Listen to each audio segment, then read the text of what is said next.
Muito bem, senhoras e senhores, começando mais um Loucos por Automobilismo, edição número 290 do seu podcast favorito de velocidade, de volta aí depois de um breve período de pausa, né? Que depois vai ter outra pausa, vocês vão entender, daqui a pouco nós vamos falar. E hoje quem está aqui comigo? Quem será que está aqui comigo? O Adalto está de férias. Será que eu vou fazer o programa sozinho? Bom, vocês viram que os Estados Unidos andaram abatendo alguns OVNIs por aí. Será que caiu alguém aqui no Brasil? Vamos ver, vamos chamar o Fábio Campos, que já vai aparecer aqui. É isso aí, ele está de volta. Comentarista não identificado. É, isso aí, muito bem. Como é que foi a viagem lá? Esse negócio dos OVNIs eu achei um pouco assustador, assim, caiu de muita altura, tá tudo bem por aí? Você vai embarcando nas piadinhas do Twitter, né? Que você fez um Twitter promocional da minha participação e muita gente veio brincar com alienígenas, né? Aham. É um grande prazer estar de volta, Bruno Aleixo. Um grande prazer iniciar aqui essa temporada. Muito obrigado para todo mundo que cutucou lá, que brincou, que pediu, né, o retorno. Agora foi possível. Antes do carnaval, você sabe que hoje nós estamos gravando dia 14 de janeiro. Esse é o retorno mais antecipado. Fevereiro. É o retorno mais antecipado que eu já fiz. Podem me olhar aí, os antigos. Vocês podem ver que nem acabaram os lançamentos ainda. Ainda estamos no meio dos lançamentos maravilhosos que a gente vai falar. Fantástico. Não vamos falar daqui a pouco. Mas acima de tudo, né, Bruno? A gente tem um ano que vem pela frente aí da Fórmula 1 com muita coisa a ser analisada, a ser discutida, com muita perspectiva para a gente colocar. Antes até da pré-temporada. É bom a gente estar fazendo o programa antes da pré-temporada. Porque depois da pré-temporada também aí você já tem um monte de elementos que você coloca, de observação que você coloca, que aí influencia na análise. Mas antes da pré-temporada a gente tem muita coisa para projetar, para destrinchar. Aconteceu muita coisa em janeiro. Meu Deus, politicamente explodiu a guerra nos bastidores da Fórmula 1. Então nós estamos aqui, Bruno, com muita alegria, né? Enquanto o chefe passa férias, os subordinados, porque eu não estava de férias, as pessoas acham que eu estava de férias, eu não estava. Enquanto o chefe vai passar férias nos Estados Unidos, os subordinados ficam aqui, né, ralando. Você pode estar sentindo falta do Adalto aqui, vai continuar sentindo, porque ele está nesse momento em Las Vegas, né? Ele mandou um áudio pra gente, falando que ia pilotar. Corrida, né? Ele achou que a corrida ia ser agora, ele está lá sentado. Está lá sentado lá, esperando a corrida. Enquanto isso, ele mandou um áudio pra gente, falando que está pilotando Lamborghinis, Corvettes. A Lamborghini STO, basicamente é um carro de corrida. Tá muito sol aqui, eu não sei, eu tô vendo muito reflexo.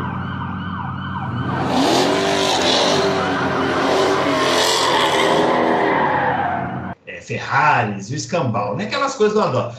Vamos ver vídeos dessas pilotagens? Eu não sei dizer, porque você sabe que o que acontece em Vegas fica em Vegas, né? Então, principalmente se tivesse sido um fiasco total, né? Com rodadas, batidas... Provavelmente foi, porque aí ele fala que perdeu o vídeo, que o celular não era... poxa, olha, eu filmei, mas não saiu. Né? Aquele clássico, né? Então... Apex, open the wheel at the same time you're adding throttle. There you go. Up shaft. Upshift, keep going. Brake hard. Downshift. One more. Off the brakes, let it roll. Mas vamos aqui, né? Segurar as pontas, seu grande Adalto. O meu Twitter tá aparecendo aqui, você já tá vendo, @BrunoAleixo80. O desse cidadão aqui ao meu lado, @CampusFB. E o do Adalto, se você quiser já começar a mandar encher o saco dele lá para saber notícia como estão as coisas em Las Vegas, mande para o @DaltoRace, né? Já estamos vendo ali no cenário do Fábio Campos que o Rubinho tá ali, a gente já fica satisfeito, já fica tranquilo, né? Precisar alguma explicação técnica, o Rubinho já está ali para nos ajudar. Audrey Hepburn, também no cenário aqui. Verdade. Essa aí. E afinal de contas tem que ter um rostinho bonito nessa televisão. Por favor, né? Audrey Hepburn é sempre relevante. Aliás, fizemos aqui o especial de cinema, né? Demos dicas aqui de filmes e tal. Inclusive, aquele filme do Stallone acabou aqui no nosso Framboesa de Ouro do Auto Race. Quero saber se vocês assistiram já todos aqueles filmes. Ainda assistimos já alguns, mas ainda não todos, né? Porque tem alguns filmes grandes, algumas séries, né? Que o Adalto indicou. E vamos continuar aí nessa saga até o final do ano. Quem sabe conseguimos terminar. Fábio Campos, quem te mandou um abraço esse final de semana foi o Ricardo Banniman. Encontrei com ele esse final de semana. Grande Ricardo Banniman. Do campeonato Os Carteiros, o campeonato que tem ter o apoio do Auto Race, né? Não só do campeonato, você vai falar do campeonato, mas ele também do site Auto Radio. Tem o Auto Racing. Isso, o Auto Radio, que ele mistura automobilismo, música, álbuns. Uma delícia de acompanhar. É uma delícia. Aliás, recomendo que você ouça. Você que gosta de música aí, é um conteúdo legal. Eu estou esperando ele me chamar para participar desse podcast. Não chama ninguém. Aí, entendeu? Eu vou poder desfilar todo o meu vasto conhecimento sobre cantoras suecas e escocesas. Mas ele, por enquanto, não me chamou. Eu gravei um com ele sobre Beatles. Não, Sensacional. Fica aguardando esse antigo, convite, durou 3 horas e tanto de duração. Eu fui o que menos falei na bancada, tinham 4. Mas depois ele manda o link aí, acho que vale a pena para quem gosta também de Beatles.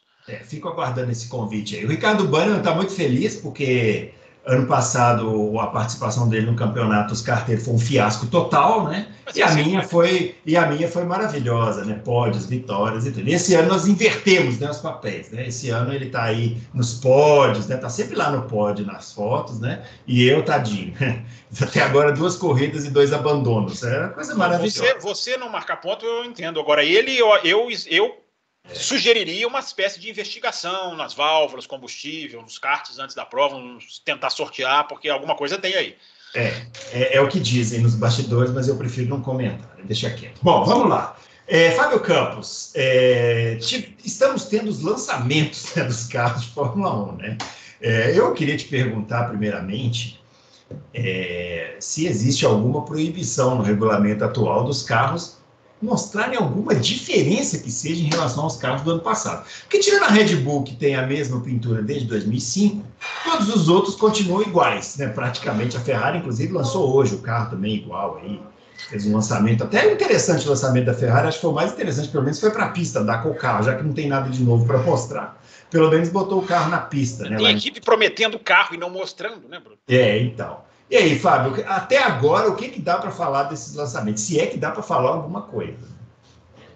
Bruno, eu sou meio... tenho uma análise meio específica sobre essa fase, né, da Fórmula 1, porque essa fase da Fórmula 1, e a pré-temporada esbarra nisso também, ela se apoia muito na saudade das pessoas, né? Na abstinência, como gostam de... As pessoas ficam ali sedentas para ver, para conhecer, para, né, alguma informação nova. A pré-temporada também esbarra nisso, embora um pouco diferente. E essa fase de lançamentos, eu acho essa fase muito mal aproveitada. Eu acho que a Fórmula 1 poderia, ali já sugerir uma vez, fazer os lançamentos todos juntos, num dia, num evento. Seria um eventaço, né? Se você parar para pensar.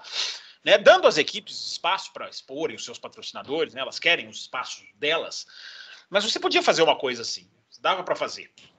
Tecnicamente, eu não gosto nem de começar. Porque essa equipe vem com a suspensão, porque essa vem com... A gente viu a Alfa Romeo, não sei se você está sabendo, a Alfa Romeo colocou um assoalho, porque agora, daqui a pouco eu peço o Rubinho aqui de novo, hein? As extremidades do assoalho são um ponto crucial nessa temporada, vão mudar de altura, né? Uma coisa que visivelmente não dá para captar, mas que tecnicamente vai fazer uma enorme diferença, pode fazer uma enorme diferença. E a Alfa Romeo inventou um assoalho, só para o lançamento, ou seja, é o disguise, como eles dizem em inglês, né? É o disfarce perfeito. Então não adianta ficar assim analisando suspensão, porque essa equipe... Você tem umas pistas ali, mas os carros daqui a uma semana e pouco, no Bahrein, eles podem aparecer bem diferentes. Né? O ano passado aconteceu muito isso, né? A Red Bull apresentou um carro boneco, que nem era dela, era o carro da Fórmula 1, pintado. Então, né? Então essas coisas, Bruno, eu entendo, as pessoas têm... Né, vou responder das pinturas, né? Que eu sabia que você ia levar para esse... Isso é uma coisa que sempre me pega, né? De ver as pinturas. Mas eu acho que porque é a única coisa que tem para ver, né? Nessa época. Eu concordo com você totalmente. Assim, analisar esses carros tecnicamente é bobagem. Mas as pinturas, é o que daria para a Fórmula 1 apresentar alguma coisa diferente, né? Bombástica e tal, né? É o que alimenta o fã de Fórmula 1. E aquele que está gostando também, né? Aquele cara que está ali gostando, chegando, começando a conhecer. O cara quer ver a pintura. Né? Aí ficam esses lançamentos, Bruno. Demora 1 hora o lançamento. Aí tem discurso do presidente, do vice-presidente, do CEO, do patrocinador, da tia do patrocinador, do irmão mais novo, do sobrinho do mecânico. E os caras liberam o carro no final. Às vezes o carro entra, da Alfa Romeo, o carro apareceu antes. Deu um problema, o carro apareceu antes de tirarem a famosa imagem, né, Bruno, dos caras tirando a manta do carro. Então tem um monte de coisa assim que eu acho que não precisava. Ele revela o carro, ou revela tudo num dia só, ou faz um show. E no Bahrein, nós vamos começar, na pré-temporada, aí nós vamos começar a ver definitivamente, tecnicamente, quem tá indo para qual lado. E agora a gente tem algumas pistas, esse carro da Ferrari que andou hoje, você pode ver algumas coisas. Agora, na questão das pinturas, né, Bruno Aleixo, eu falava sobre isso ontem também na live, eu acho que nada impede das equipes inovarem alguns detalhes de um ano para outro. Eu acho extremamente preguiçoso um departamento porque as pinturas não são definidas por um cara. Existe um departamento de comercial que define, que se reúne, que trata desse assunto, né? Há uma série de propostas que são aprovadas. E eu fico imaginando essas de um ano para o outro que não muda nada. Eu fico imaginando da Red Bull. Da Red Bull? A Red Bull, ela ainda teve, tá caindo tudo aqui. Acontece. Ela ainda teve um ano, Bruno, você vai se lembrar, 2013, que ela pintou a lateral do carro de roxo, que era o patrocínio da Infinity. Uau, super. Não, é a única diferença. A única diferença. É porque você não acompanha a MotoGP. Eu assisto a MotoGP desde 2006. A Honda da MotoGP nunca mudou 1 centímetro da pintura. Mas não mudou 1 centímetro. Eu falei que a Red Bull... Eu até vou corrigir minha informação. Falei que a Red Bull não muda a pintura desde 2005. Mas, na verdade, a Red Bull, se você pegar os anos que ela patrocinou a Sauber, a Red Bull não muda a pintura desde 1995. Porque ele estava lá na Sauber, foi evoluindo até que virou Red Bull em 2005 e continua a mesma coisa. Não, e a Sauber tinha o logo da Ford ainda. Hein, daqui a pouco vamos falar sobre isso. Vamos falar sobre isso. Mas, Bruno, resumindo, eu acho que você pode... Existe a questão da identidade visual. Por exemplo, a Ferrari. Todo mundo sabe que a Ferrari vai ser vermelha. Mas a Ferrari, elogios sejam feitos, a Ferrari... Ela muda alguns detalhes. Ela joga com o preto, ela joga com o branco às vezes. O tom do vermelho. O tom do vermelho, exatamente. Você coloca uma diferença. Isso engaja. Engajar é o verbo da moda, né? Do mundo hoje em dia. Engajar. As pessoas comentam. Por exemplo, a gente teve... Você falou que ninguém mudou. Não é verdade. A Alfa Romeo veio com um carro muito bonito. A Alfa Romeo foi a que mais mudou. A Haas veio com um carro muito bonito. E o carro diferente, a gente acha o carro bonito porque o carro é diferente. Porque é importante, sim, para quem vai assistir tantos treinos, tanta competição, tantas imagens ao longo do ano, é importante você ter uma mudança ali. Vou citar um exemplo que você vai gostar, Bruno Aleixo. A Ganassi na Indy teve aquele patrocínio da Target, né? Aquela loja americana, e o carro era aquele vermelho. Um ano, e ficou anos, o Dixon correndo com aquele carro todo vermelho, com aquelas redondos brancos, enfim. Teve um ano, agora, não faz tanto tempo, que a Ganassi resolveu fazer o quê? Colocar aquele traço amarelo do lado do carro. Foi ela colocar aquilo, o que virou? Virou a Ganassi do Jimmy Vasser, a Ganassi do Zanardi. Isso foi em 2015, eu lembro bem. Você lembra até o ano. Ou seja, claro. Um detalhe, eu estou dando esse exemplo, porque um detalhe faz toda a diferença. Isso o fã gosta disso. O fã de forma... Eu sei que a gente está falando aqui de uma coisa absolutamente estética, não é uma coisa que vai definir nada. Mas é importante você diferenciar. A Ferrari lançou hoje, né? Estamos gravando o programa na terça. A Ferrari lançou e ela colocou ali algumas mudanças. Tem uma área ali que de um patrocinador ficou preto, a parte do número era vermelho, era preto, ficou branco no fundo. Você dá uma mudadinha, você coloca uma coisa nova, você coloca um traço de diferença. Tudo bem, a Ferrari não vai vir amarela, até poderia, né? A Ferrari já correu amarela no Campeonato Mundial de Fórmula 1. Eu não estou falando aqui que a Red Bull deve vir verde um ano, azul no outro. Se viesse, ótimo. Mas os caras podem fazer algumas coisas legais ali que atraem. A Red Bull tem pinturas falsas maravilhosas. Você lembra aquelas de teste? Uma escura com vermelho, a outra escura com azul. Eram maravilhosas. E, para finalizar, Bruno, eu acho que isso não combina com a Fórmula 1. A Fórmula 1 não combina com a pobreza criativa. Repito, estamos falando de um assunto menor. Mas é uma pobreza criativa que não combina com a inovação, com a ousadia, com a tecnologia. Os caras sentam em cima de pinturas e eu acho que perdem a oportunidade de engajar mais fãs. Agora, você mencionou a Índia aí, tem uma coisa que precisa ser dita, né? Assim, a Fórmula 1 hoje tem só montadoras, praticamente, né? Então, as montadoras, né? As montadoras de carros, elas têm as suas identidades. Sim. Então, assim, a Aston Martin é verde. Sim, respeito. A Mercedes é prata. E a Red Bull não é montadora de carro, mas as latinhas da Red Bull são daquela cor lá que faz o carro. Então, assim, não tem muito o que fazer. Era diferente quando a gente tinha as equipes independentes, lá nos anos 80, anos 90, que elas tinham o patrocinador. Então, o carro seguia a cor do patrocinador. Pô, Quem não lembra quando a Williams contratou o Ayrton Senna e lançou o carro branco e azul, ao invés do carro amarelo e azul que a gente estava acostumado, a Williams. Então, ela mudou o patrocínio, né? A marca de cigarro lá que patrocinava era uma, virou outra, e veio com um carro branco. Na época foi um escândalo, um frisson, maravilhado, um frisson e tal. Então, assim, isso eu não acho. Fora que existe essa que está aqui, Bruno, a Williams vermelha, que muita gente amaldiçoa, acha um pecado. Eu acho que não, é a Williams vermelha que também é uma ousadia. Eu entendo o que você está falando, é o que eu falei da Ferrari. A identidade visual é uma coisa. Mas você pode mudar detalhes que ficam legais, que atraem. Você vende mais miniatura. Eu estou brincando aqui, mas o comércio de miniaturas no planeta, e eu já vi isso nas corridas lá fora, ele é gigantesco. Você vai vendendo mais, você vai turbinando mais.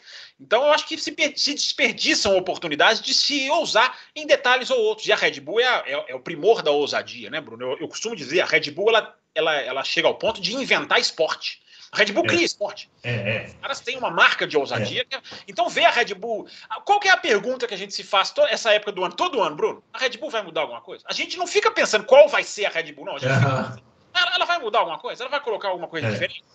E uma coisa que você falou dos lançamentos terem se tornado chatos também tem a ver com isso, né? Porque virou um evento corporativo, né? Sim, porque ali a gente teve uma fase na Fórmula 1 dos anos 90 que tinha muitos shows, né? Eram os mega shows. A McLaren botou as Spice Girls, teve um ano. É a mais épica, né? Sim.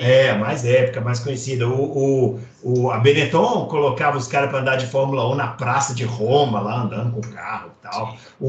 A Jordan uma vez colocou dentro de um cargueiro, né, o carro da Jordan lá, naquele da DHL e tudo. E agora viraram eventos corporativos, aí tem que ter lá o discurso do CEO, aí os acionistas têm que ficar sentados. Exatamente. Eu entendo, né, eu acho legal, mas para o público é um saco. E o público não ganha nada de dinheiro com isso, né? Senão não somos investidores de Fórmula 1. Então, a gente tem que fazer o nosso papel de pedir um pouco mais de atenção para o público. E evento corporativo vale para os funcionários, para os CEOs, sei lá para quem. Mas por isso que eu acho que essa ideia da Liberty, desculpa te interromper, Bruno, essa ideia da Liberty de fazer um dia de lançamento, imagina como esse dia seria esperado. E podia vender ingresso, podia ganhar dinheiro com isso. Né? As equipes vão resistir porque elas querem ter esse espaço, essa hora toda, porque tem muita gente que acompanha. Eu tô vendo lá no Twitter, tem um monte de gente que acompanha, acorda cedo, fica replicando o link. Eu acho uma chatice, mas eu respeito quem gosta. Quem gosta, gosta. Não, e fica analisando, olha aqui, a entrada de... Esses eu me divirto, né? O ano passado teve uns jornalistas muito especialistas de Fórmula 1 que pegaram o lançamento dos carros e ficaram, veja, a suspensão, vão tentar... Aí veio a Red Bull, o carro era um boneco, a Mercedes veio sem o sidepod no Bahrein, ou seja, tantas análises não adianta, cara, não adianta. Os caras estão enganando de propósito. Hoje em dia eles editam a foto. Tem casos que nem é foto, né? É tipo uma projeção que os caras botam lá. Veio o carro do ano. Mas isso aí a gente falou aqui num dos programas que eu estava aqui com o Adalto. O Adalto falou isso também. Falou assim, gente, esquece, esses carros nem carros são. Isso aí é tipo um esqueleto. A gente tem um esqueleto com a pintura para você poder ver como é que ficaram a distribuição dos patrocinadores assim, no carro, o layout visual. É isso. Teve um jornalista que colocou no Twitter, não vou lembrar quem é, que ele colocou aqui. Você quer... É o dia do lançamento do carro? Faz o seguinte, espera 15 minutos após terminar e entra no Twitter. É isso. Entendeu? Aí você entra, ela tá lá a foto do carro, que é o que todo mundo quer ver. Não precisa ficar vendo o discurso do CEO, quem quer ver o André chato. Porque o nosso objetivo é crescer X% nesse ano. Vai pro inferno. Ninguém quer saber. Isso é esporte, igual cambada. É uma época do ano que poderia ser melhor aproveitada, porque, eu repito, existe a fome do fã de Fórmula 1. Ele tá com fome, ele quer ver, ele quer acompanhar, enfim. Então, você pode canalizar isso de uma maneira mais lucrativa, eu acho. De qualquer maneira, os testes começam daqui 2 semanas, não é isso? Começam no dia 21. Não, 23. 23. Daqui 10 dias, então. 9 dias. 9 dias. Sim. Uma semana e pouquinho, né? Então, aí já vai dar para ver, né? Porque aí realmente... Aí são os carros. Aí sim são os carros.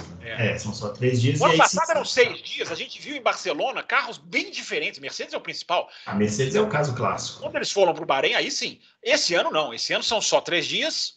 Já vai estar a uma semana do início do campeonato. Tem isso, né? Eles entram na pista na quinta para abrir a pré-temporada, Bruno Aleixo. Na sexta seguinte já é Grande Prêmio do Bahrein de Fórmula 1. Então, é o que está ali. É o que está ali, é o que vai correr. Claro, vão chegar atualizações. Em uma semana na Fórmula 1 pode acontecer certas coisas. Mas, basicamente, aí sim, a gente vai ter a noção técnica. Eu entendo que o fã aqui no Loucos por Automobilismo, nossos confrades, estão... Mas peraí, a suspensão, quem vai vir, quem a asa, o side pod... Vai chegar a hora da gente analisar tudo isso.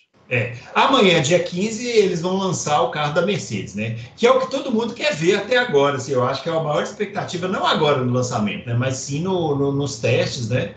Porque a Mercedes tem aquele conceito radical, né? Do side pod. Então, todo mundo quer saber, né? Como vai ficar isso aí para o ano que vem. Até porque todo mundo espera que a Mercedes seja uma desafiante da Red Bull aí para esse ano, né? Já que a Ferrari não pareceu tão confiável, né? Para a gente ter um campeonato disputado, né, como a gente teve em 2021. Porque outro campeonato desse, igual de 2022, acho que ninguém quer, né?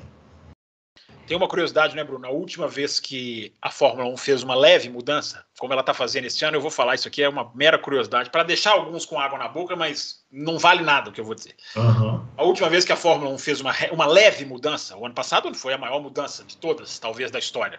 Antes disso, você se lembra, Bruno Aleixo, de 20 para 21, mudou um pouquinho o carro era congelado, pandemia. E o que mudaram? A extremidade do assoalho. Lembra que cortaram, exigiam corte? O que a gente teve? A temporada mais disputada que se tem notícia.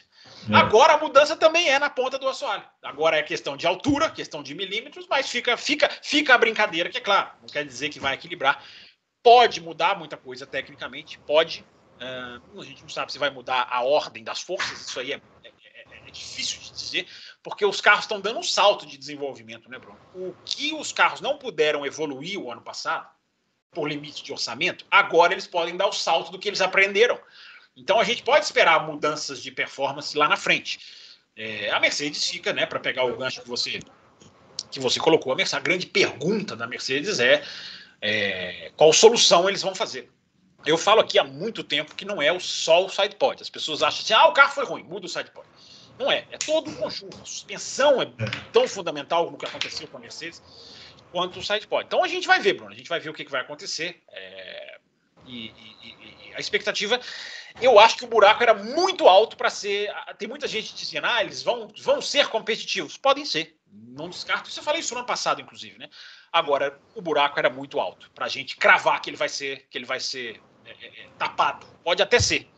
Mas a diferença era muito grande. E a Mercedes perdeu tempo, né, Bruno Aleixo? A Mercedes perdeu muito tempo corrigindo o problema, enquanto as outras evoluíram. A Mercedes ganhou aquela corrida em Interlagos, ok? Teve aquele um final de semana de sprint. Aquilo é um fator positivo. Mas eu não aposto nem que sim, nem que não na Mercedes. Acho que talvez a grande incógnita das 10 equipes, né? Acho que a grande incógnita é a Mercedes. Onde ela vai se encaixar nessa distribuição. Vai começar a ser desvendado amanhã, né? Amanhã que a gente está gravando aqui no dia 14, o carro vai ser lançado no dia 15. E depois tem a Alpine também, que já vazou aí, imagem e tal, que também tá a mesma coisa, não vai mudar nada. Em relação aos pilotos... A foto da Alpine, eu não sei se a foto é verdade, né? Porque eu acabei de falar, né? Os caras soltam a foto, muda ali um digital, mesmo o carro na pista, os caras mudam. Mas a foto da Alpine é de uma traseira bem diferente. Quase, parece até uma turbina, de tão sugada que ela tá. Mas vamos ver. Em algumas horas a gente verá. Em relação aos pilotos, estava vendo hoje um depoimento do Alonso, muito empolgado, né? Assim, o Alonso falando que está impressionado com a estrutura da Aston Martin e que acha que vai ter um grande campeonato e tal. Alonso animado. Você lembra da última vez que o Alonso esteve tão animado assim, ô Fábio Campos? Essa animação é feita pelas assessorias de imprensa, eu acredito, né? O cara tá chegando na equipe, o cara quer levantar, o cara tá descendo no pelotão, até onde a gente sabe, ele tá descendo, né? Na escada do pelotão. Pode ser que não. Mas, então o cara vai jogar para cima. Até falar que o Stroll é um futuro campeão do mundo, ele já falou. O cara, quando chega no ponto de dizer isso, Bruno, eu não tô falando que o Stroll não é bom, é ruim, não é nada disso. Mas é claro que ele tá fazendo uma média ali. É claro que ele tá querendo chegar com uma casa, digamos assim, em paz. Né? Então, o cara vai dar. Em relação ao Alonso, a pergunta que fica é quanto tempo vai durar essa paz? Né? Eu aposto em 3 corridas. Não, aí você... Eu não sei se vai haver esse atrito. Eu não sei o que vai acontecer. Eu acho que há um otimismo interno na Aston Martin. As notícias são assim, que há um otimismo interno de um avanço. A Aston Martin, ela evoluiu durante 2022. Ela deu um passo para frente, assim, bem claro. Começou mal o ano, E quando a equipe faz isso, quando a curva é ascendente, espera-se que o carro possa dar um pulo no ano seguinte. Aí ele vem com várias soluções ali, algumas parecidas com a Red Bull. É aquele negócio, né? Eu não vou entrar nas soluções porque, repito, podem mudar, daqui a uma semana já podem aparecer outras. Mas a Aston Martin, ela não é uma incógnita tanto quanto a Mercedes, mas ela tem esse fator. Agora, falando sério, a gente estava falando aqui da Alonso, declarações, enfim. Eu não costumo dar muita importância para declarações, mas ela tem a Mercedes tem, Bruno, a Aston Martin, ela tem uma peça que faz a diferença, né? Independente do que vai acontecer, como vai acontecer, o Alonso é uma peça que faz a diferença. Ele demonstrou isso até a última corrida do ano passado. Ele ainda faz a diferença. Então, o quanto esse cara vai jogar essa equipe para frente é uma grande questão, porque se a equipe está ali se posicionando bem no meio do pelotão, o quanto de diferença o Alonso não pode fazer para entrar ali com McLaren, com Alpine. Aliás, a McLaren, daqui a pouco a gente fala, a McLaren, a seta está para o outro lado, a seta não está para o lado, não está apontada para cima. Uma declaração que você pesca, né?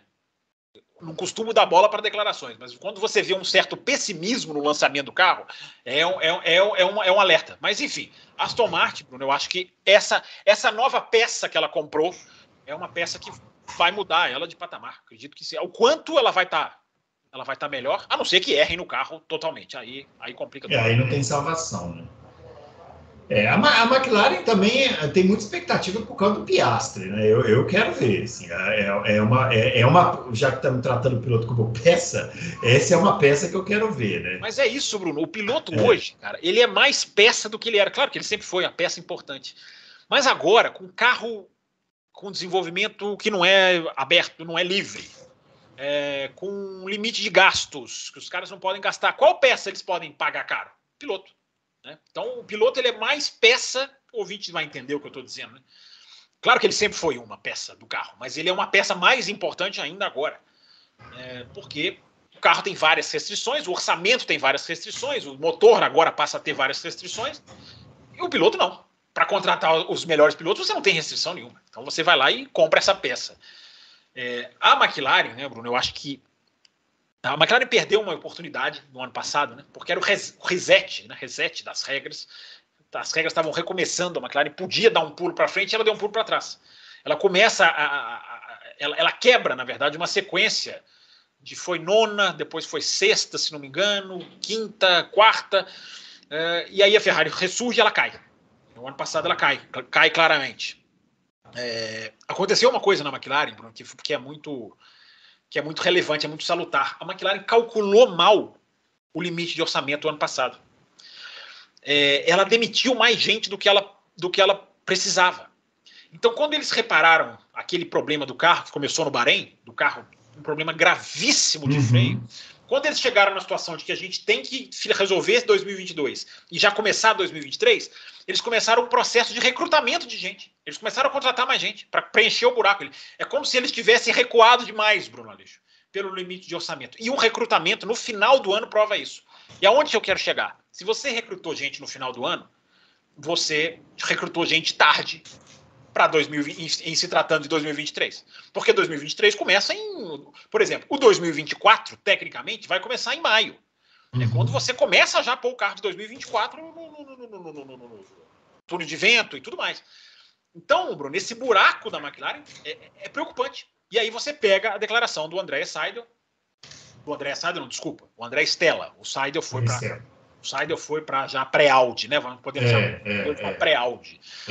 O André Stella foi promovido. Aí quando o André Stella fala no lançamento do carro, ele diz: não estamos onde a gente quer, justamente depois que a gente acabou de falar, né, Bruno? É corporativo, é hora de se colocar para cima, tudo é lindo, a equipe é maravilhosa, todo mundo trabalhando, abraçados em prol do mesmo objeto. Quando o cara fala uma frase dessa, e aí você soma isso, né? Ainda não tem o túnel de vento pronto, vai ficar pronto esse ano, é um túnel de vento super antigo. Até a máquina de fazer carro dentro da fábrica é antiga, está sendo trocada. Enfim, quando você coloca todas essas coisas, e aí você vem com essa declaração, eu fico um pouco pessimista com a McLaren. Mas é uma impressão minha, repito, vamos ver o carro na pista. E aí quando o carro vier para a pista, agora chegando aonde você cutucou, né, Bruno? a gente vai ter o piloto estreante mais observado dos últimos tempos da Fórmula 1, né? Vai ser o estreante, sem dúvida nenhuma, mas eu não vou dizer pressão, cara, porque eu não sei como que isso vai afetar o cara. O cara é piloto de Fórmula 1. Se ele começar a titubear com pressão, ele já começa errado. Mas que ele vai ser observado, isso sim. Que ele vai ser avaliado com uma lupa muito maior do que o Logan Sargent, que está estreando, que o De Vries, que está semi-estreando, mas que todo mundo meio que já conhece. O Piastri, não. O Piastri, todo mundo quer ver o que esse cara vai fazer. E aí, Bruno, né, é a crueldade do esporte que eu não estou nem reclamando dela, nem criticando. O cara tem que fazer o que o Ricardo não fez. O cara é obrigado a superar uma das maiores estrelas da Fórmula 1 atual. O cara tem que superar um ano inteiro parado. O cara entra numa equipe do peso da McLaren. Dane-se, tudo isso que eu falei, o cara tem que entregar. É isso que eu ia falar. Não vai ter esse tempo, né? Não, olha, eu vou te dar aqui 6 corridas e tal. Não. Vai ter que chegar chegando, né? Não, eu até acho que a McLaren vai dar um tempo para ele. Eu até acho que a McLaren não vai. A McLaren aposta muito alto nele. Porque o talento que ele demonstrou é muito grande. É muito, muito grande mesmo. Então, a McLaren tem ele como um cara para o futuro. Até porque o Norris é outra situação que a gente pode discutir também, né? O Norris é a bola quicando para as equipes grandes. A bola tá quicando para a Audi. Né? O Norris, para mim, é quase certo que ele não fica na McLaren, se a McLaren não der salto para frente. Se der, ele acabou de dar uma declaração, não, eu tenho paciência, mas os caras não têm. Os caras querem ganhar. Entendeu? Se pintar uma Mercedes, o Hamilton vai parar. Quem que é o nome, cara? É o Norris. A Audi, quem que é o nome? O Norris teve ao lado dele o maior exemplo de que você não pode esperar as oportunidades passarem, que é o Ricardo, né? Sim. O Ricardo é um que podia ter sido campeão e as oportunidades passaram, ele não foi e acabou, né? Então, se ele tiver a oportunidade de sair, ele vai sair. Ele vai sair. E aí o Piastri é o nome. Agora, tudo isso que eu tô falando, né? Um ano parado, uma equipe nova, testou pouquíssimo, vai ter um dia e meio só de testes. Cara, isso faz parte do jogo. Isso não serve de alívio se ele for mal. Ele tem que ir bem. E aí, a questão é, vai superar o Norris, tem que superar o Norris? Isso. Mas ele tem que demonstrar, ele tem que estar ali. Ele tem que estar ali. Classifica uma vez na frente, 3 corridas, o cara classificou uma vez na frente, não é um mau começo do Norris, se ele classificar na frente do Norris. E aí o cara vai demonstrando ali os picos, né? Como dizem alguns jornalistas, cara, ele tem que demonstrar picos. Concordo, ele tem que demonstrar performance. Agora, é o piloto mais, repito, né, o Bruno, é o piloto mais, vai ser o piloto mais observado com lupa. Principalmente pela forma como se deu, né, a ida dele para a McLaren, com aquela confusão toda com a Alpine e tal, realmente. E ali foi um grande vacilo da Alpine, né? A gente tem todas as informações. A Alpine não segurou o cara, a McLaren foi lá e pegou. Ele vem com um currículo, né, Bruno, assim, que só o Russell e o Leclerc têm parecido nos últimos tempos. Aliás, o dele é até melhor. Porque o Leclerc e o Russell ganharam Fórmula 3 e Fórmula 2 de primeira. Ele ganhou, não de primeira, mas ele ganhou Fórmula Renault, Fórmula 3 e Fórmula 2. Ele vem de 3 títulos seguidos. A pena é esse ano parado. Eu acho que se ele estreia o ano passado, Bruno, no embalo que ele veio, carro novo para todo mundo, ele tinha uma chance enorme. Acho que essa chance, não que ela acabou, claro que não, mas eu acho que essa chance diminui agora, porque ele vai pegar, por exemplo, o Norris muito mais com a mão no carro do que ele. O ano passado teria sido o ideal para ele. Time perfeito, né? Time perfeito, que era um carro novo para todo mundo descobrindo o carro. É isso aí. Bom, para a gente continuar na seara dos lançamentos, né? Vamos falar da grande notícia, né? Que tivemos aí durante os lançamentos, né? Que foi uma surpresa para muita gente, mas já tinha uns ruídos ali, umas especulações rolando, que é a volta da Ford, né? Em uma parceria com a Red Bull a partir de 2026. A Ford, e aí eu vou pedir para o Fábio Campos explicar, porque até agora eu não entendi direito, né? Se a Ford vai produzir motores, se ela vai nomear os motores, o que ela vai fazer. Me pareceu, na hora do anúncio, que ela vai apenas nomear os motores que a Red Bull já faz. E aí me deu um certo estalo de que a Honda se deu mal nessa história. Mas eu não sei, pode ser que a Ford esteja voltando. Não é aquela Ford, não é que a Ford está voltando como era nos anos 80, 90, né, com a Cosworth, né, que é uma parceria e tal. É a Ford, uma outra configuração de Ford, vamos colocar assim, né? Mas o curioso, Bruno, é que os motores Cosworth são uma grande sacada da Ford. Porque os motores Cosworth não eram feitos pela Ford. A Cosworth era uma empresa. Sempre foi uma empresa, uma montadora. Só que a história é deliciosa. Eu acho que é o Colin Chapman, lá atrás, que pediu ajuda à Ford para bancar o motor. Aí a Ford comprou a Cosworth. Comprou uma peça, não é comprou a empresa. Comprou um motor para pôr no carro. Se não me engano, da Lotus, eu posso estar enganado. Mas pagou $100 mil ou 100 mil libras, não me lembro a moeda. Só que colocou lá uma condição no contrato. Para sempre você vai batizar o motor de Ford. Ou seja, era a Cosworth correndo e a Ford colhendo os frutos. Sensacional. Como retorno de gastos, né? Sensacional. Perfeito, né? Ficou anos e anos Ford Cosworth. Mas não tinha Ford, não tinha o input da Ford. Era a Cosworth, uma empresa independente. Então foi sensacional. Então agora, Bruno, tem algumas semelhanças, mas é um pouquinho mais aprofundado. Não vai ser só a adesivagem, como eles costumam dizer. Vamos colocar a nossa marca, o nosso patrocínio, que é o desenho de um assunto que está pegando fogo nos bastidores e que eu acompanho com lupa também. Gostei dessa ideia da lupa. Tem uma lupa aqui, daqui a pouco eu pego. Vou deixar uma lupa aqui. Isso. Para mostrar. Que é a questão da Andretti. A Andretti, sim, traria a General Motors, anunciada agora em janeiro. Essa, sim, seria, a princípio, apenas nome. Como é a Alfa Romeo. Não é a Alfa Romeo, não está na Fórmula 1. Nem a Aston Martin. Aliás, a Fórmula 1 cada vez mais tende a discutir isso. Cada vez mais aquelas que estão lá pagando, construindo fábrica, construindo motor, elas já vão se mostrando incomodadas. Eu fico aqui, gasto os tubos, a outra vem, batiza e leva a fama. Isso vai ser assunto para os próximos meses ou anos da Fórmula 1. Estou aqui já deixando um spoiler. Mas vamos voltar para a Ford.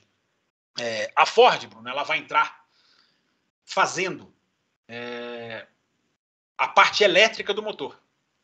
Isso é muito importante. Isso muda o jogo. O motor, você não está errado, não. O motor mesmo, a combustão, cilindros, pistões, ele vai ser produzido pela Red Bull Powertrains, né? A empresa da Red Bull. Embora, claro, quando você está construindo um motor, iniciando na jornada, e você faz uma parceria com uma das maiores fabricantes de motor do planeta, claro que você vai ter uma troca técnica ali. Claro, lógico. Claro que os caras vão olhar, claro que gente da Ford na Europa vai lá, vai trabalhar na fábrica. Então você vai ter esse entrelaço. O que a Ford vai fazer, e a Red Bull não tem condições de fazer, e a gente falou isso aqui o ano passado, eu me lembro de falar aqui no Loucos o ano passado, é a parte elétrica do motor. Que essa é uma coisa absolutamente nova, eu diria assim. Não é que ela é nova em termos do nosso dia a dia. A gente já escuta falar do veículo elétrico há muito tempo. Mas a tecnologia, ela ainda tem muitos passos para dar. E o motor de 2026, Bruno, aí vem a grande contribuição da Ford. O motor de 2026 vai ser 50% elétrico. 50% combustão, 50% elétrico. Ou seja, o peso da parte elétrica do MGU-K, da recuperação de energia, principalmente do software, que vai operar tudo isso, vai ficar a cargo da Ford. A Ford vai fazer, porque a gente falou isso aqui o ano passado, a Red Bull, por mais que ela esteja dando um passo épico, a gente pode até chamar de épico, se transformando numa fabricante de motores, não é fácil dominar tudo. Você não domina tudo assim em 2, 3 anos. Você tem que trazer uma expertise. Essa também é boa, hein, Bruno? Muito boa, gostei. E expertise. Mais uma para fora, né? Na hora que você falar o output, aí é porque já completou todo aí o ciclo do produto. Aí cai a minha conexão. O editor do programa me elimina aqui. Mas, Bruno Aleixo, então, assim, não é só um acordo de nome, não é a Alfa Romeo, não é a Petronas com a motor Ferrari, você vai lembrar muito bem disso, Mecachrome, não era. Aquilo era, embora a Mecachrome os caras tinham ali a Mecachrome era uma montadora de motores, pegava o motor Renault e montava. É verdade, mas não é apenas o batismo do motor, que eu estou falando que a Fórmula 1 certamente vai discutir nos próximos anos. Deixa a Ford se estabelecer, vocês vão ver se os caras, gente, nós compramos 600, nós gastamos $600 milhões aqui para ter o nosso nome, para ser a Audi. Aí a Ford vai gastar 30 milhões para ser a Ford. Tudo bem, a Ford não é uma equipe inteira, ela vai ser. E aí é o benefício do casamento, né, Bruno? É o que a Red Bull queria. A Red Bull queria exatamente o que a Ford queria. A Red Bull queria alguém para ajudar no motor, para ajudar a bancar, e que não desse palpite fora das 4 linhas, como diria o não vem dar palpite no meu carro. Que é o que a Porsche queria fazer, né? A Porsche queria dar palpite e os caras falaram, bicho, tá funcionando aqui, por que nós vamos fazer parceria com esses caras? A Porsche queria 50%, ou seja, as decisões iam ter que passar por isso. E aí agora não decide. Um dos tesouros da Red Bull e da Mercedes é a Mercedes, a fábrica não se envolve tanto na Fórmula 1. É a equipe que se resolve ali. O Toto Wolff resolve ali tudo. Tem uma dependência? Tem, mas não é assim fazendo isso. E aí é muito curioso, Bruno Aleixo. Vou falar de uma coisa que vai te tocar. Vai tocar o seu sininho. Opa! Nessa volta da Ford, nesse retorno, nessa reparceria, né? Porque a Ford patrocinou a Sauber, que você citou, que era patrocinada também pela... Aliás, a Red Bull era acionista majoritária daquela Sauber. E aí depois tem a história também, né? Jaguar vendeu para quem? Vendeu para a Red Bull. Então já existia existem esses tracinhos, né, na história de encontro dessas duas. Mas o curioso, Bruno Aleixo, é a volta da Ford à Fórmula 1. A gente ouvia as histórias da Jaguar, do porquê a Jaguar deu errado. Eu já vi o Johnny Herbert, você conhece muito bem esse piloto, né? Contando. O Gary Anderson já escreveu mais de uma com o Gary Anderson, projetista, contando como a Ford não soube tocar aquele projeto. O Gary Anderson não podia dar palpite. Ele era diretor técnico e não podia dar muito palpite na equipe. Ele não podia ir no túnel de vento, Bruno. O cara é o diretor maior da equipe, não podia frequentar o túnel de vento a hora que ele queria. Uma das primeiras reuniões, o diretor da Ford entra na sala e fala assim: ou vocês vão fazer da Fórmula 1 do jeito Ford, ou nós vamos achar quem faça. Olha que maravilha, né? Para você entrar. Lindo, super funciona. E o Gary Anderson conta com detalhes, como essa proteção em cima da cabeça do piloto era dia de crash test, Bruno Aleixo. E a Ford veio, e eles estavam discutindo como fazer, materiais, e a Ford veio, não, a gente já fez um pronto aqui na nossa fábrica de carro de rua. E o Gary Anderson falou, mas isso não vai passar no teste, não é um sujeito. Aí foi lá, o que aconteceu? Não passou no teste. Não passou. Ao invés de pegarem a palavra dele, não, vamos voltar para a fábrica e fazer outro. Foram para a fábrica, fizeram outro, voltaram, fizeram o crash test, não deu certo. O Gary Anderson, muito esperto, tinha feito às escondidas. Olha o funcionamento da empresa. O cara fez às escondidas. Então, na hora que foi reprovado, ele falou assim, testa esse aqui. Rapidinho. Testou e passou. Então, aqui, é para o meu TCC. Você pode, por favor, fazer aqui. Então, assim, é um exemplo de como aquela Ford não soube fazer Fórmula 1. E a gente viu uma coisa que eu já vi, até o Luciano Burti falando, é que os caras chegaram lá e falaram assim, nós queremos botar o Bob Rahal aqui para ser o diretor. Não, mas o Bob Rahal não entende nada de Fórmula 1, ele é da Fórmula 1. Não, mas a gente quer. Aí colocaram lá, não durou 6 meses, um monte de decisão errada. Brigou com o Nick Lauda. Brigou com o Nick Lauda. Então, assim, por que eu estou dizendo isso? Porque a Ford não queria voltar como equipe, em momento nenhum, para ter que... Não é que ela ia passar por tudo isso de novo, mas ela tem que enfrentar desafios parecidos. Então a Ford queria o quê? Queremos ser o motor, queremos ganhar publicidade, queremos estourar nos Estados Unidos, eles já são a segunda, mas ele tem ali uma troca, né, com a GM, né, de qual é a primeira no mercado, enfim, são as duas maiores. Eles queriam isso, volta, vai ter a Ford na carenagem, vai ter uma troca técnica, e os caras vão explorar o mercado americano e o mundial. Porque a Ford, Bruno, isso é uma coisa importante de dizer também. Isso é uma coisa muito importante de dizer no contexto do que a gente está falando aqui. A Ford, Bruno, estou até procurando aqui para trazer o número certinho. A Ford investiu anunciou o investimento de 50 bilhões de dólares no investimento de veículos elétricos. Ou seja, os caras querem virar para essa área, como a maioria das fabricantes do mundo querem.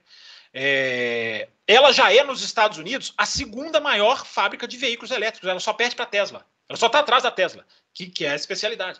Então, por que eu estou dizendo tudo isso? Porque isso entra no contexto. Os caras estão apetitosos por essa tecnologia de veículos elétricos e é o casamento perfeito. Eles vão fazer justamente isso com a Red Bull e entrar pagando muito menos do que se tivessem que construir o motor inteiro, do dinamômetro. Então é um acordo ótimo para os dois. Ficou muito bom para os dois.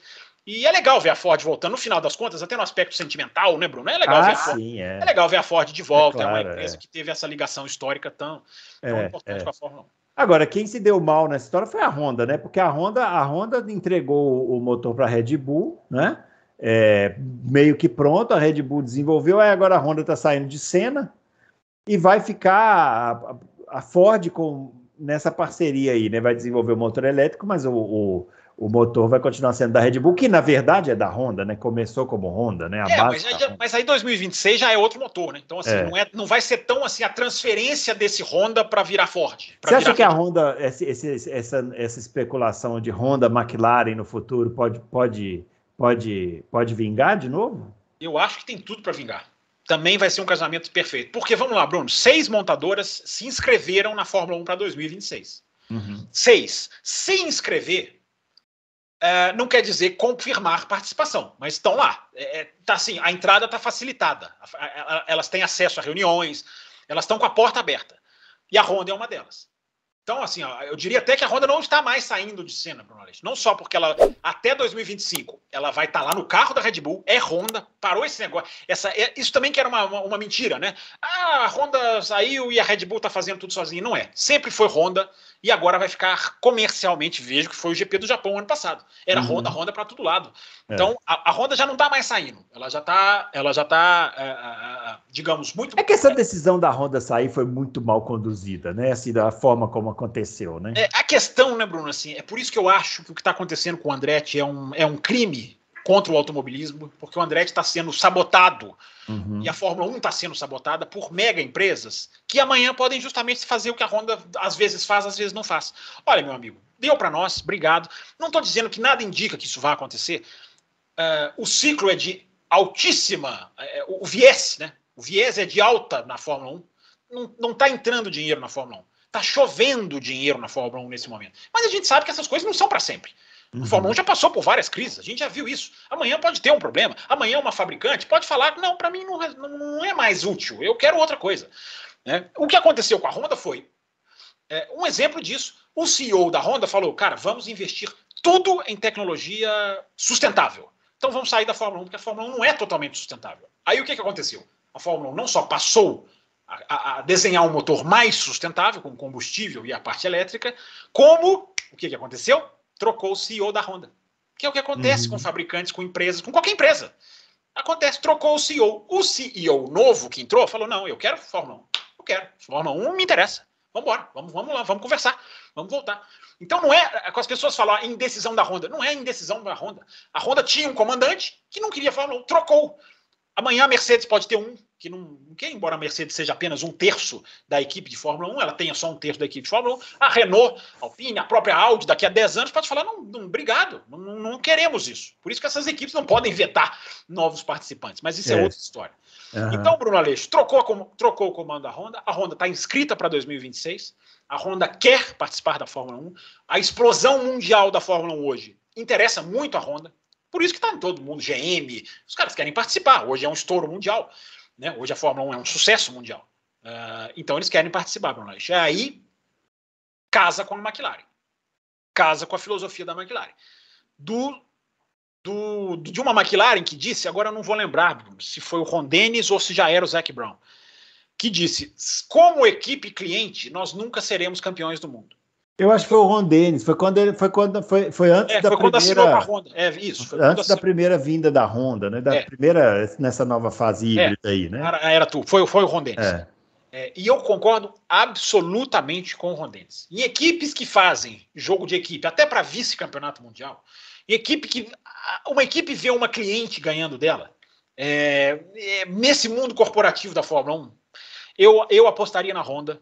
É outra McLaren hoje e é outra Honda hoje. A McLaren, que foi até 2017 com a Honda, era uma McLaren irredutível, com traços do Ron Dennis, era uma Honda que se arrastava. Hoje não só é uma McLaren muito mais diversificada, muito mais avançada tecnicamente, como é o motor campeão do mundo. Só isso. Então, hoje o casamento eu acho que seria sensacional. Para os dois, porque a Honda estaria na Fórmula 1. A Honda não fala em fazer uma equipe própria. E a McLaren seria independente. Eu acho que ser independente para quem quer ganhar, e eu acho que a McLaren tem a obrigação de querer ganhar, pelo tamanho que a equipe tem, eu acho que parceria com a Honda faria todo sentido. A Honda precisa de equipe, Bruno. Eu acho que o Andretti também seria uma ótima pedida. Mas a Honda precisa de equipe e a McLaren precisa de motor. Então ainda há notícias apenas de conversas, essas coisas costumam ter tempo, né, Bruno? Mas eu acho que seria um casamento perfeito. É, isso aí, vamos esperar. Fábio Campos, para finalizar, e essa entreveiro aí, FIA e Liberty, você acha que vai dar separação? Isso não vai finalizar o programa vai ter 2h30. Isso vai dar divórcio, separação, término, tempo ou panos quentes?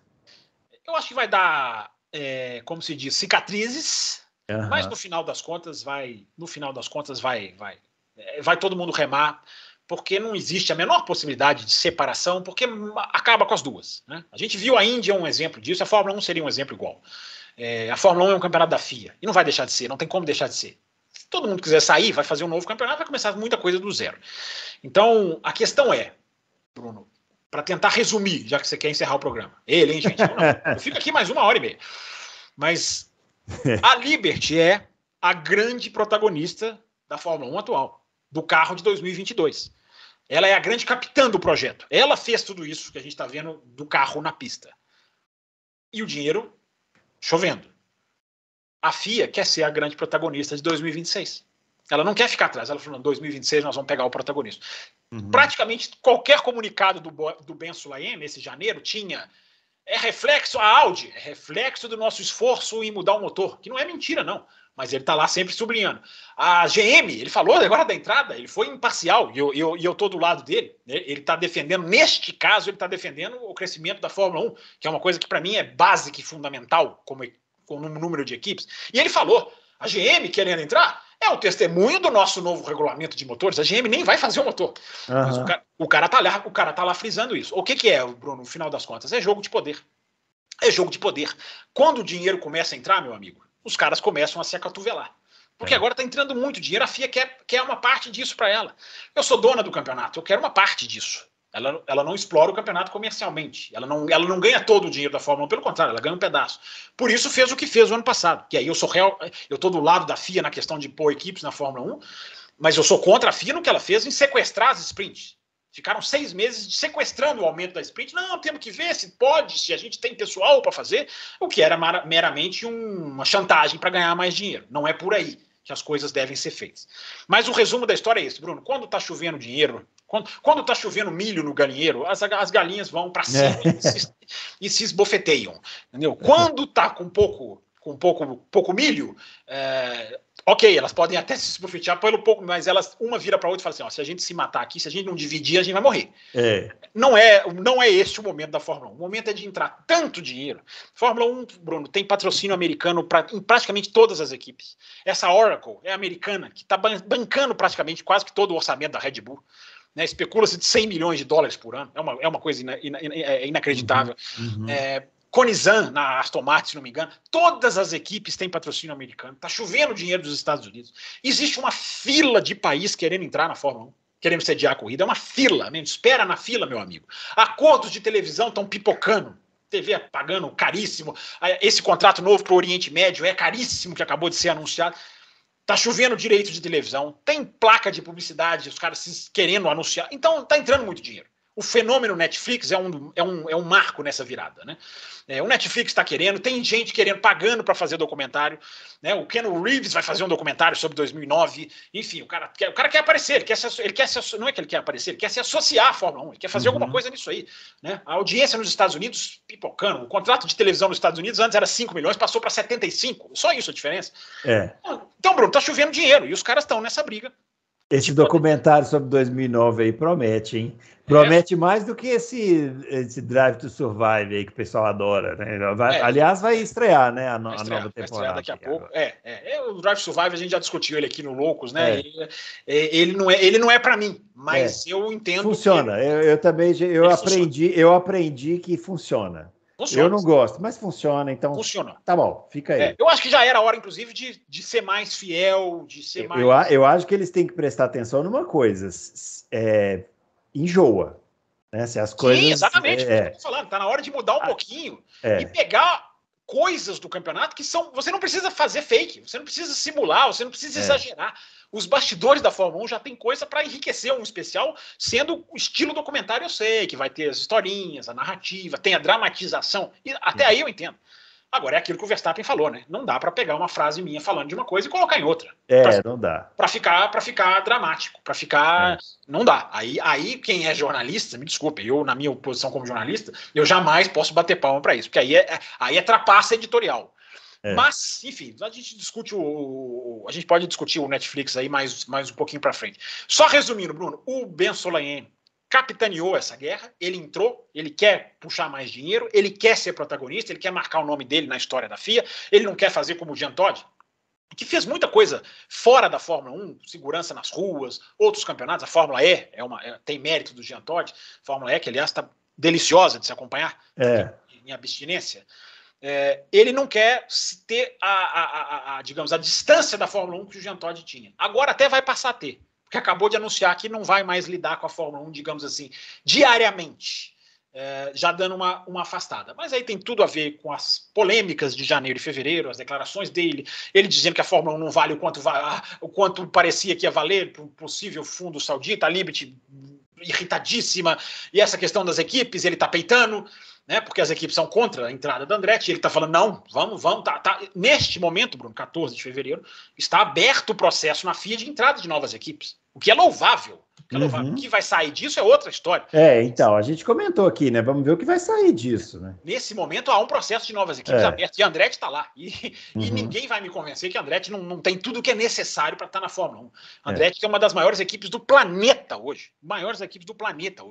Enfim, Bruno Aleixo, um puxa a corda para um lado, outro puxa para o outro, um tem razão numa coisa, não tem mocinho nessa história, a FIA está defendendo o certo nas equipes, mas é capaz de fazer o que está fazendo com o discurso dos pilotos, né, de proibir os pilotos de se manifestar, essa coisa baixa, pequena, pobre, né, de interesse financeiro. Também, aí é ela amarrada ao interesse financeiro, que eu lamento muito ver a Liberty desse lado, né, no que diz respeito a não querer novas equipes, a Liberty sacrificando o crescimento claro da Fórmula 1 para manter as equipes ali mais endinheiradas, sendo que elas não vão ficar pobres se a Andretti entrar. É tudo um jogo rasteiro de bastidores do mais baixo nível nessa questão de novas equipes. Então, Bruno Aleixo, não sei se eu expliquei mais, se eu compliquei mais, mas a guerra... A gente sempre complica, mas o importante é que... É porque não é simples, né, o assunto, né? O assunto é complicado mesmo. A guerra está declarada, embora o último capítulo que a gente assistiu foi o Ben Sulayem falando, olha, eu vou ficar um pouquinho mais distante para a alegria das equipes, porque aí é aquele jogo que fizeram com o Max Mosley, né?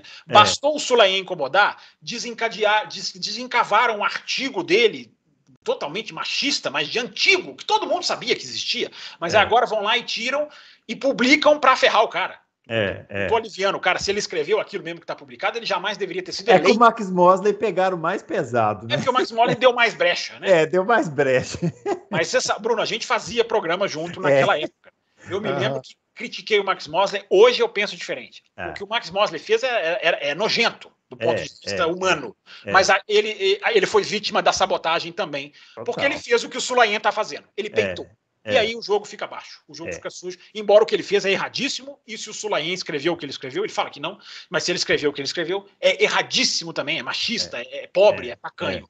Mas desenterrar isso agora, só porque o cara tá contra, é jogar baixo também.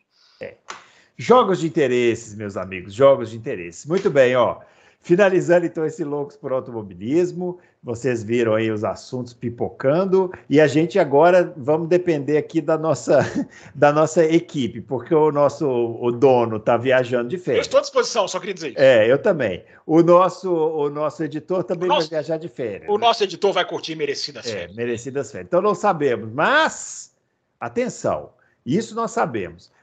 Antes dos testes de começarem, pelo menos nós vamos conseguir voltar, né? Parece que rolou esse...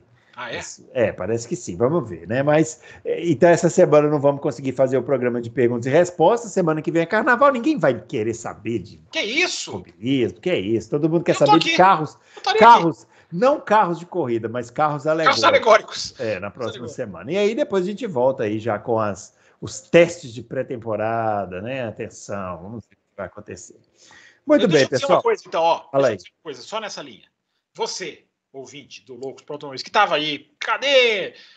Não pode, tem que ter, e não teve semana passada, pelas questões de agenda, demonstre nessa edição a sua alegria. Isso. Por ter acontecido Loucos. Deixe nos comentários, tem que ter, não pode faltar, faz o Bruno sozinho. Imagina o Loucos do Bruno sozinho. Eu assistiria 2 vezes. Não tem condição, eu não consigo falar você nem é um showman dessas coisas que vocês falam aí, que é você isso. É um showman, você é um showman, você consegue muito bem, você é o âncora do programa. Então, deixa nos comentários aí deixa o seu like, evidentemente, isso é obrigação, né? Deixa a sua curtida. E deixa nos comentários aí o quanto você aprecia as edições do Loucos, para que esse pessoal de férias aí volte correndo das férias, porque tirar férias demoradas... É um absurdo. Isso aí ainda mais o Adalto, né? Vive tirando férias, né? Vai tirar um agora. Grande abraço para todo mundo. Então a gente volta com mais Loucos ao Automobilismo numa próxima oportunidade. Valeu!